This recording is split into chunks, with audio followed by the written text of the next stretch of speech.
Pocket rocket performance has never been feistier than with the original A45 AMG from Mercedes. For less than 100 grand, you could get a car that'll blast to 100 k's an hour in less than 5 seconds, so people were queuing to own one. But now AMG has amped up the formula.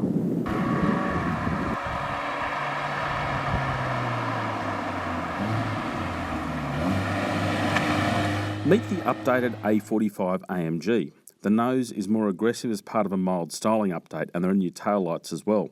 It's the same formula too, and the same 2-litre turbocharged 4-cylinder engine, but now with a little more grunt. 280 kilowatts and 475 newton metres. But it's the 7-speed auto that makes the biggest difference. The ratios are now closer together and it shifts ever so slightly quicker, so faster then on the whole, and feistier. And none more so when you do a full race start.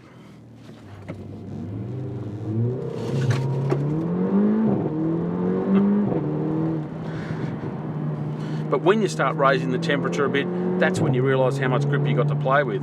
Pretty sticky 19-inch tyres on it, obviously the 4-wheel drive to help blast you out of some of the tighter corners, and really you never got a problem with wheel spin at all. It's a pretty settled device.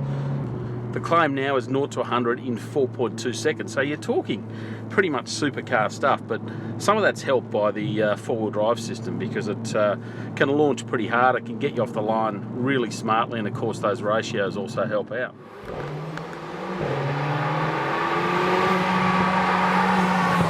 It's not all changed with the A45 though. Inside is pretty much the same, which isn't such a bad thing. You've got really nice attention to detail from the air vents, the circular air vents with some red around them, the red stitching on the dash, red seat belts, great seats, great body hugging seats, and everything looks upmarket. It is a really high quality little thing.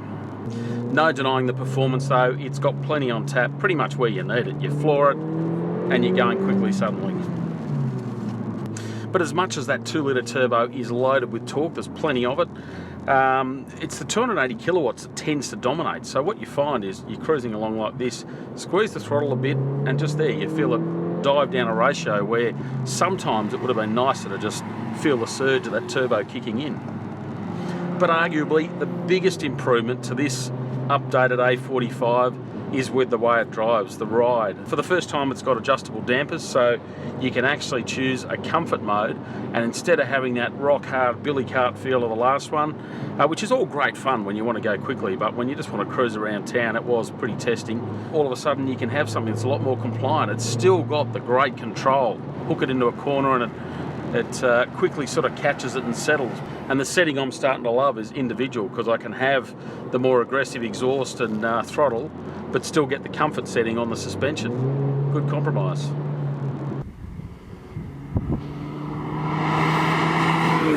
And really that's the beauty of the A45. It is vaguely practical. Okay, the back seats are pretty tight, but hey, you could use it as your everyday driver. At the same time, it's a really fun car that's great for a blast. With this latest car though, you're going to pay a fraction more. Pricing's not out yet, but we're thinking maybe a few grand to add to the tally. But your biggest issue still with getting hold of one of these is actually joining the queue. People are absolutely launching at them, and it's easy to see why. It's a lot of car for the money.